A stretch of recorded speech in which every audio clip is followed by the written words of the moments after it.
बुढी हजुर।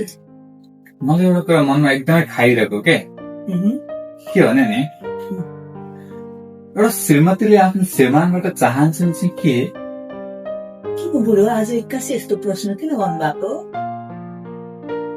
किनभने नि एउटा श्रीमतीले पैसा हेर्छन् भन्छौँ भने बिल गेट्सको पनि डाइभोर्स भयो।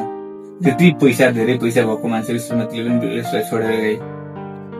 यदि एउटा श्रीमतीले रूप हेर्छन् आफ्नो श्रीमानमा भनौँ भने ऋतिक रोशन जस्तो मान्छेलाई पनि उसको श्रीमतीले छोडेर गए भनेपछि एउटा श्रीमतीले चाहन्छन् चाहिँ के? एउटा श्रीमतीले आत्मसम्मान चाहन्छ। किनभने जहाँ आत्मसम्मान हुन्छ त्यहाँ अटोमेटिकली वफादारीता आउँछ। जहाँ वफादारी हुन्छ त्यहाँ अटोमेटिकली श्रीमतीहरूले आफूलाई सुरक्षित महसुस गर्छन्। जसरी हजुरले गराउनु भएको छ।